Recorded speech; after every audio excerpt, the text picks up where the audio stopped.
Hello there, everybody. I decided to just make a little video about what I'm currently working on. Last time I did one of these, I was working on many more things than the two things I'm going to show you today. I'm not showing you everything that I'm working on, mainly because I have a bunch of things that are finished and waiting for release, but I just haven't had time to actually release them. The slab is released, which is good. The thumper has been done for months and months and months. I did a full redesign on it, and it works great now. But I'm waiting on hardware kits and that kind of stuff to be ready, and then that will be ready for release. The super sledge got canceled. I'm no longer working on the super sledge. Instead, I'm working on this, which is a new brake action. As you can see, the back end is based off of the slab, but the front end and mechanical mechanism, all this stuff up here, is based off the Jingzi? Jatsi? Jingzhe, I think is how you pronounce it. It's a small little pistol that does shell ejection, and it's really cool, but I can't get them here in the US, so I'm making my own, and instead of it being a little pistol, it's massive. So this is a Talon Claw plunger tube with a plunger that is about the same as a slab, just made longer. It has a massive bar here, which when this whole area up here folds down, this bar pushes this rod out, which I'll show you in a bit. And then it has a turnaround at the back, which is fixed. So when you prime it, you can see into the air channel from the back, and then you can also see where the shells go.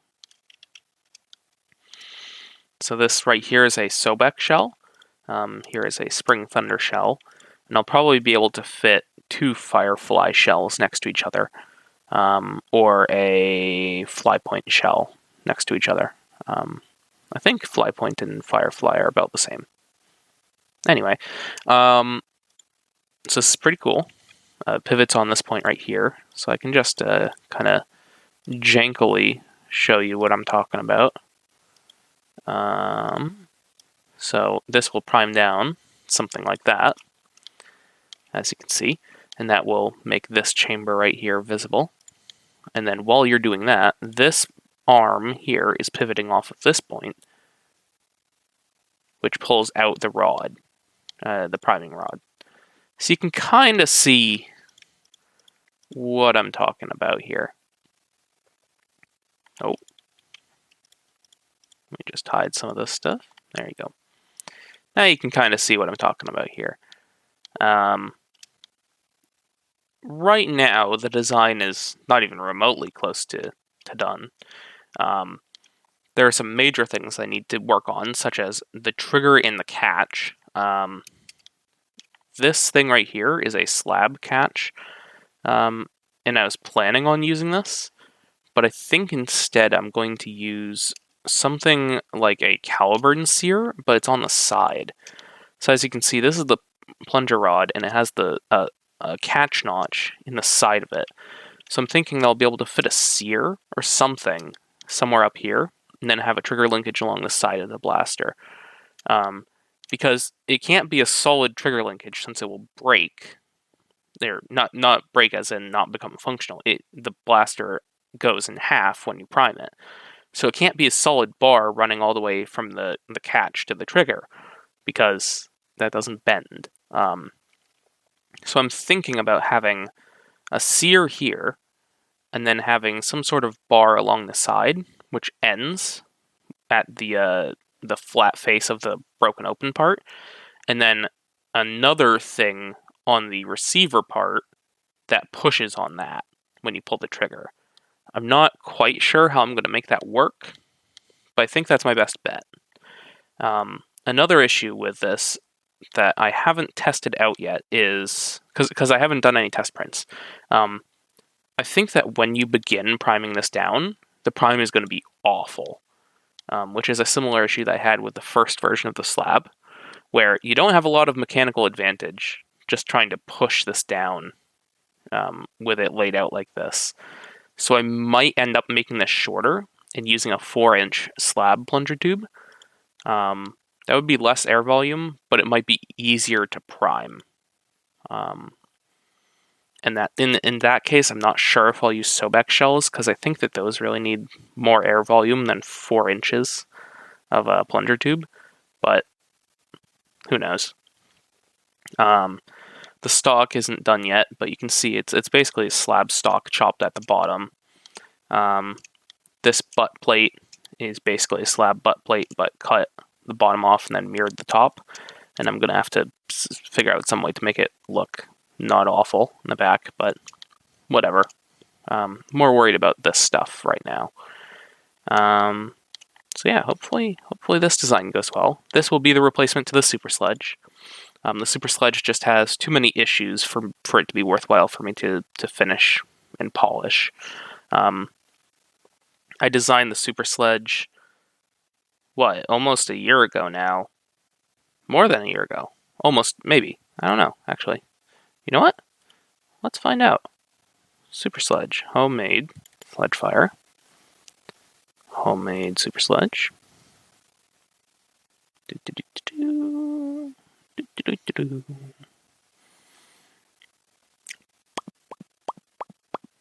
Anyway, while that's loading,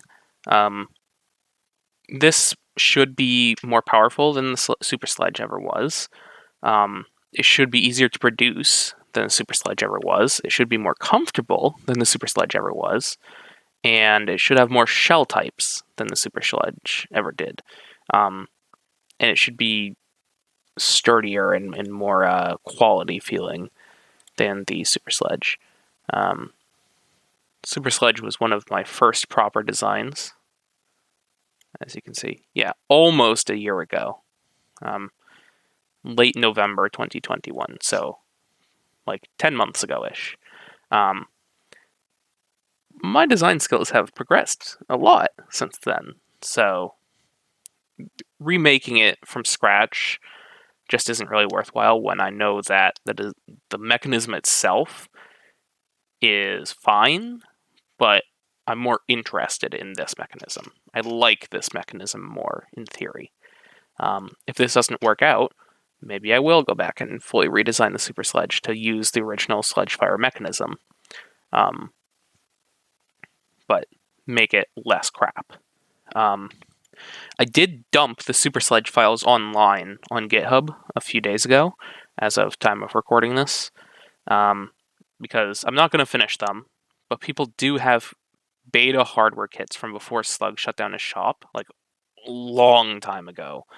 And they've been kind of stuck without files, and I feel really bad about that. I've been kind of like holding on to the hopes they'll eventually release it, but it's just not good enough for me to feel comfortable doing a full release. So I'm just dumping the files online. You can print it. I'm not going to be selling hardware for it. I'm not going to be selling files for it. I'm not going to be licensing out production to anyone. It's a dead-end design, but files are there if you want to mess with them. I'll link those in the description of this video. I think that's pretty much all that I need to say about this. As you can see, it's shorter than the Super Sledge. This right here is the muzzle of the Super Sledge, and this stuff wouldn't exist on this one. So you can see, shorter than the Super Sledge. And then it's also shorter than a slab, as you can see there. So yeah, that's that. It doesn't have a name yet. It's just new break action. But yeah, this is a promising design. Let's move on to my other design that I've been working on. This is Cynthia. This is basically an Indra by Captain Slug, which I can show here. Oh, can I? Hey, there we go. It's basically an Indra, but improved in every way. So I whipped up the Cynthia in less than a week. I think it's been 4 days since I began designing it. And it's turning out pretty good so far. This aims to fix all of the major issues with the Indra, mainly the RAMs coming out over time, catch not being reliable at all, high hardware cost, high difficulty of printing, high difficulty of hardware production, and it being kind of an older design.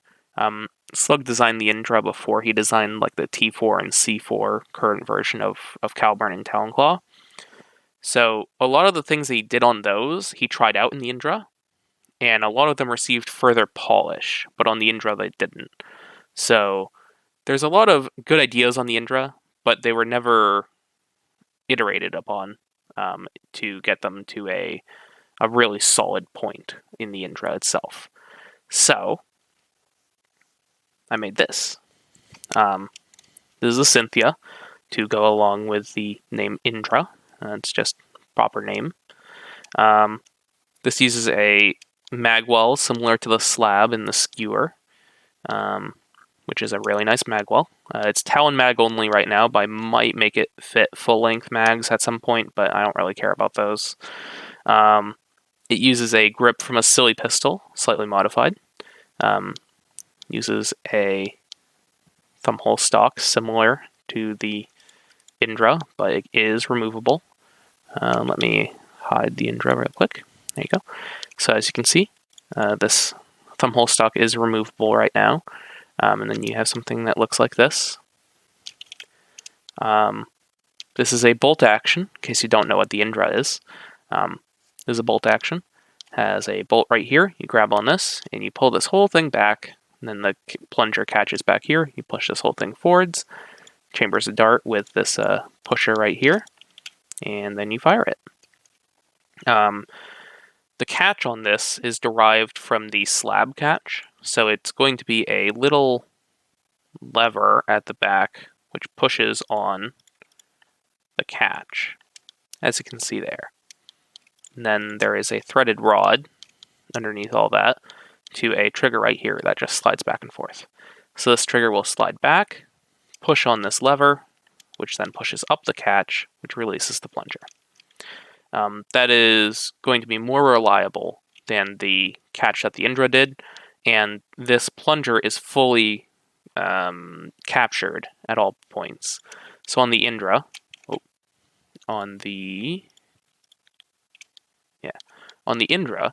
the plunger, the back of the plunger, didn't always touch something. It was kind of floating. There you go.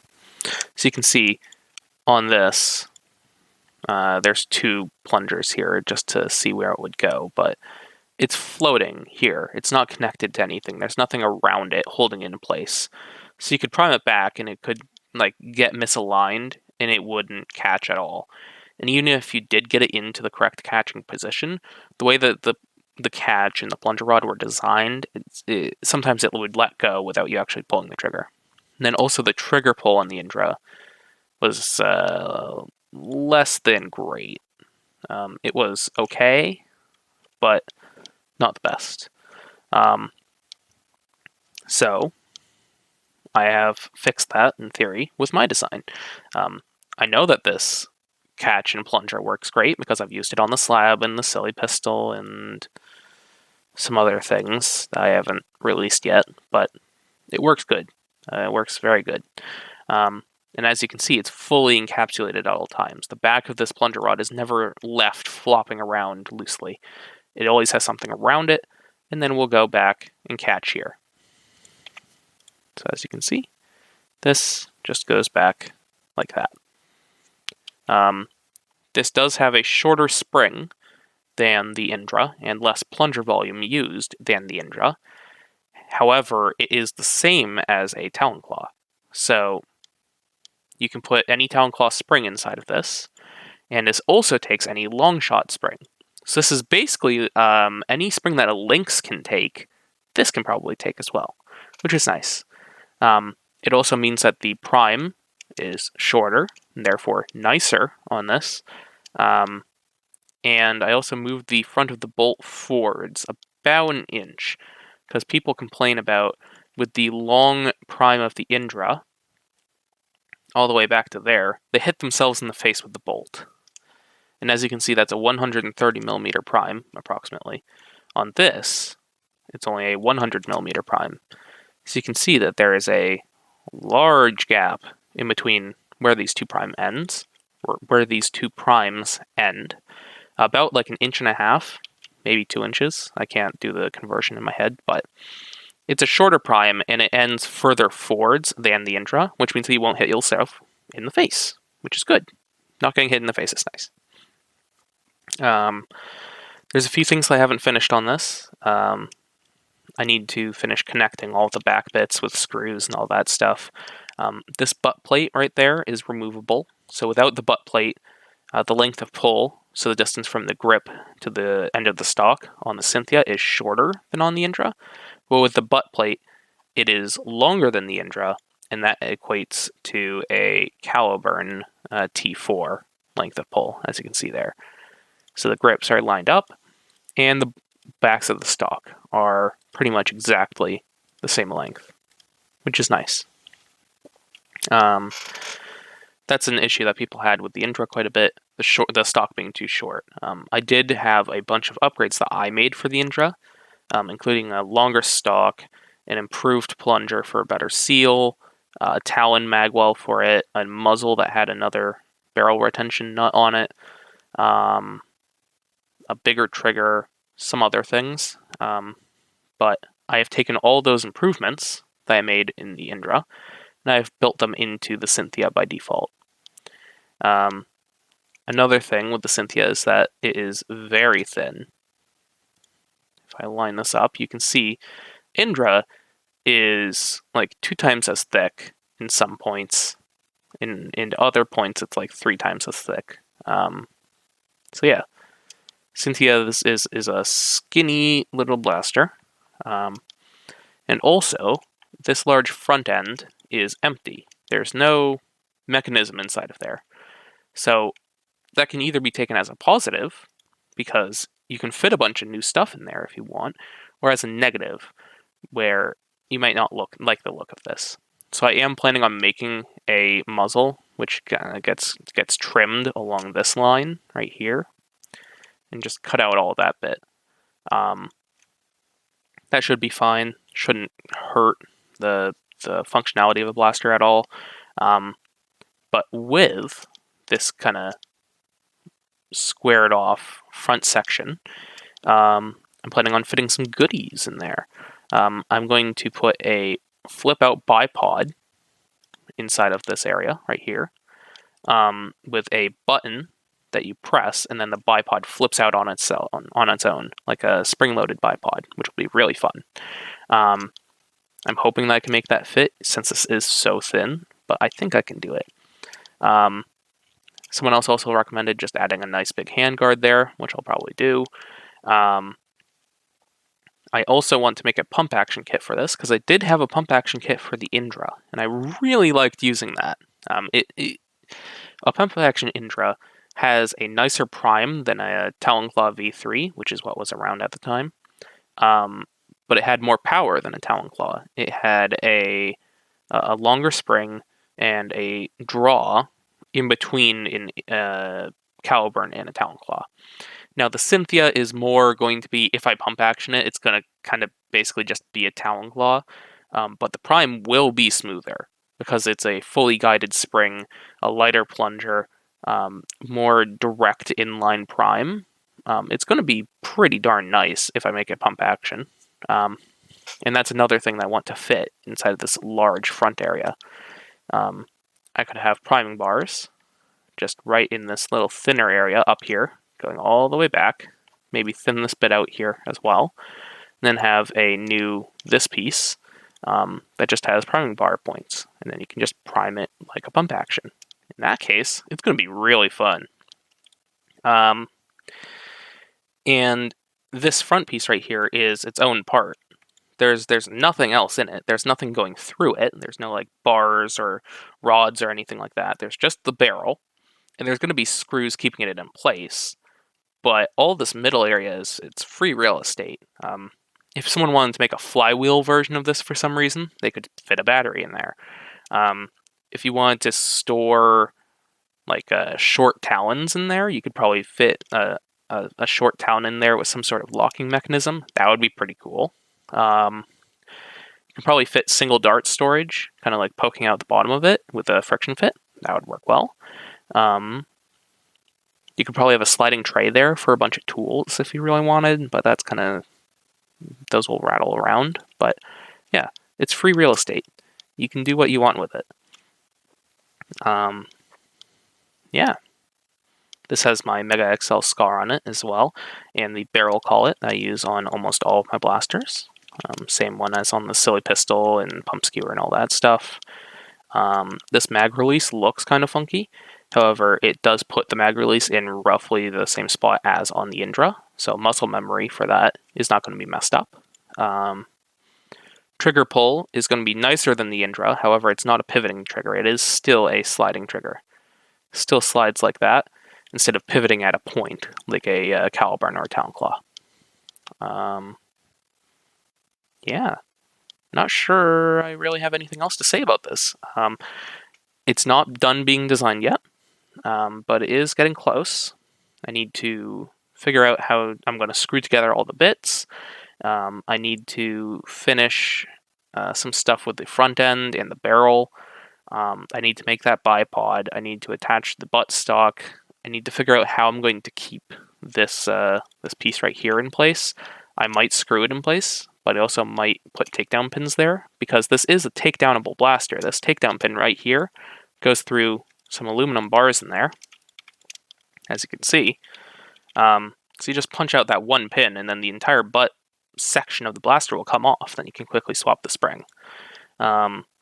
So I'm hoping to keep that even with the thumb stock on, or thumb hole stock on.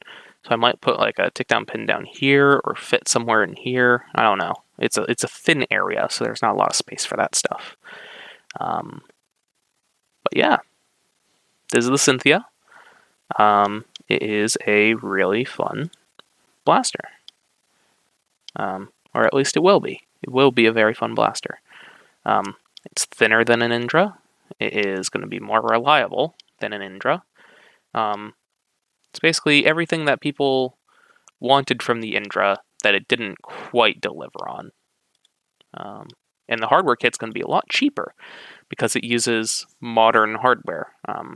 Uses Talon Claw T4 or Caliburn C4 bars. I haven't decided on which one. Uses a few takedown pins, a bunch of screws, some elastic cord, a few O-rings, plunger tube, spring.